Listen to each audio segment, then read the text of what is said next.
Hey everybody, T-Man again, bringing you guys another video, and this will be doing my Monday Night Raw review for 2/29/2016 leap year. That's right, WWE Monday Night Raw wanted to captivate us. They wanted to do something special because this was the very first Monday Night Raw ever on a leap year. There's never been a Monday Night Raw on a February 29th before. This is the first time in history. So they said we're gonna do something special. We're gonna blow the viewers off the roof. We're gonna top what happened last week with Shane McMahon on this once in a lifetime. We're not going to see a Monday Night Raw on leap year again until 2044, they said.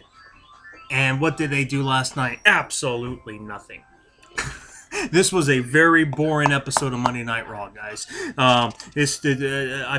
One segment I really want to talk about. I'm going to quickly go through the whole card of Raw, but right now let's start off right on the main story Raw. This part's really entertaining. This part, I really want to see where they're going with this. This was a very unwatchable episode of Monday Night Raw, which I was really disappointed on.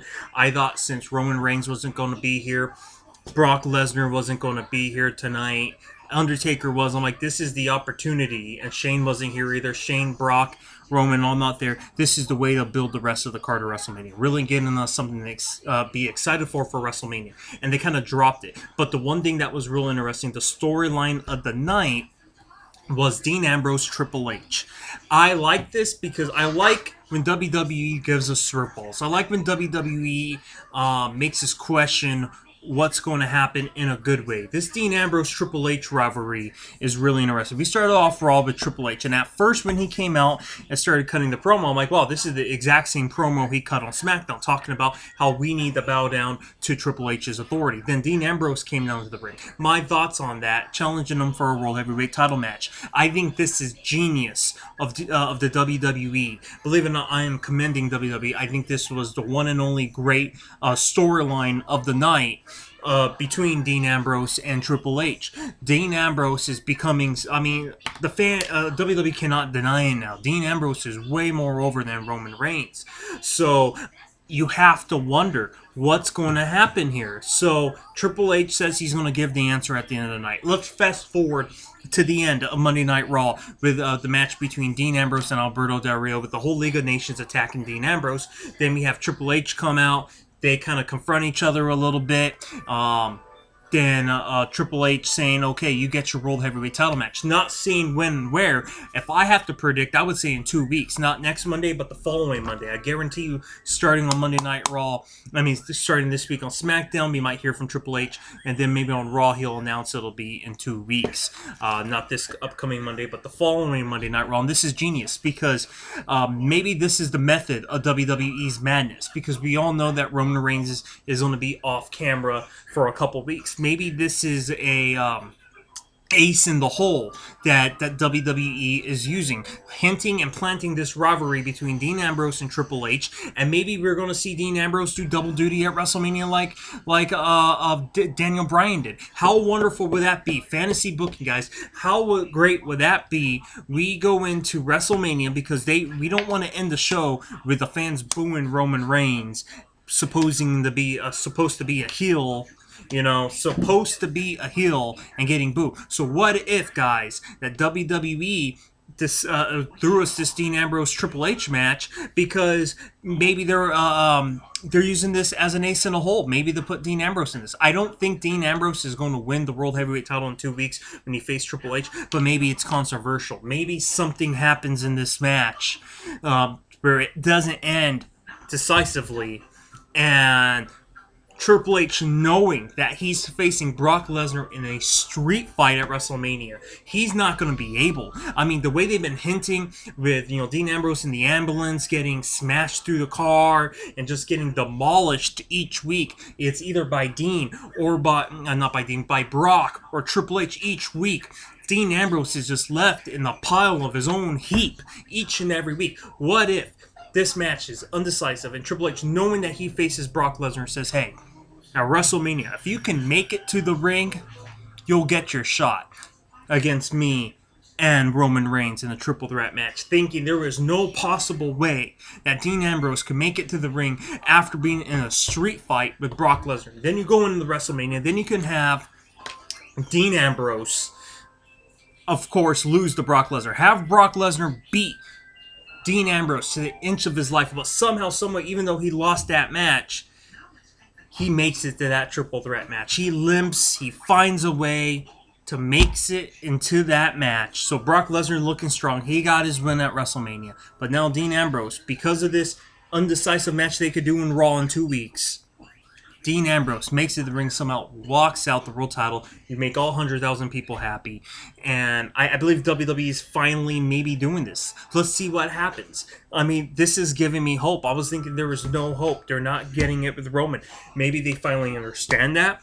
It's too late to change the card, but let's add Dean Ambrose. Now, I don't like triple threat match at Mania, but this might be something I like. Same thing with Dean Ambrose. I mean, with Daniel Bryan at WrestleMania 30.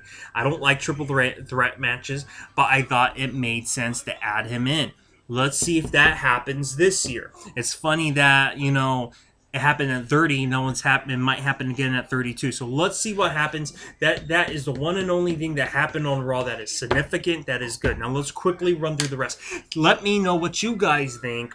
Let's join the conversation, guys. Would you like to see Dean Ambrose be inserted into this match? Why else would WWE start this rivalry here and hint at it so close to Mania? Yeah, it's probably the fill in time because Brock can't be there every week, so this gives Dean something to do. They're trying to keep Roman off of TV to gain him a little bit more for we can forget about Roman for a little while, and then he'll be back in the picture, and then we can all cheer for him.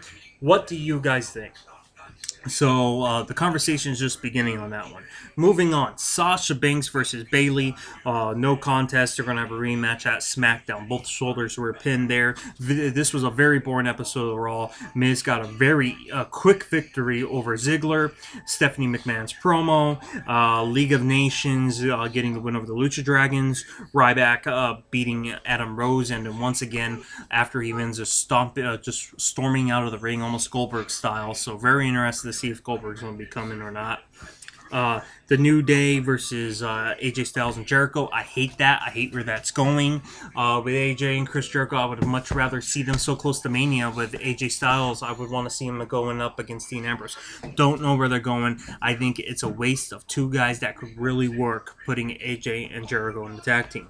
The other main thing I want to talk about is Vince McMahon Undertaker. Undertaker making his appearance. The Vince McMahon promo. The thing about the McMahons are they're really good at their promos, but I felt like Vince McMahon's promo kind of contradicted each other a little bit, and I felt like they used the Undertaker in a really wrong way.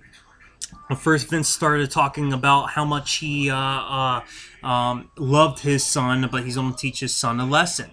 Then after that, he's talking about how he's going to disown him, he's going to be out of the will, and that he's no son of his, just a son of a bitch. He's talking about all these other things, and then The Undertaker comes out. Vince is talking about how Undertaker's going to do his bidding for him and do his thing. Instead of, I was expecting The Undertaker to say, Vince, you don't tell me what to do, da-da-da-da. I mean, he's the dead man. He shouldn't be talking about, he should have been talking about, why am I doing Vince McMahon's bidding? Doing something to acknowledge that. Instead, he just says, oh, your son's blood is not on my hands. It's on your hands. Well, why would he even care? He just disowned his son. So why would he care that his blood is not in his hands? He should have acknowledged, hey, you don't tell me what to do. I mean, the old Undertaker used to tell that to Vince all the time. You don't tell me what to do. I do what I want. I'm the Phenom. I'm the dead man. So I thought that kind of fell on its butt. Bubba Ray against one of the Usos. Bubba Ray wins there. I'm really not a fan of that rivalry. Show and Owens. Big Show wins by count out, kind of vice versa what happened on SmackDown with Owens winning by count out, whatever. Naomi beats Brie. whatever. And then you got the whole thing with Lana and Brie. I don't understand that rivalry. Then the main event, Del Rio and Dean, which I already gave my 2 cents on that one. So, what did you guys think of Monday Night Raw? I thought it really fell on its butt. Hopefully next week might be better. Shane McMahon will be back on Raw. And that pretty much concludes that video. So please thumb up the video. Leave your comments down below. And don't forget to subscribe. Down below, too. Down below, Vicious Vinny right here. Not wearing a t-shirt, are you, Vinny? Yeah. But, yeah, well, why don't you go put a shirt on? Anyways, this is a T-Man signing off, saying take care, and I'll see you guys for the next video.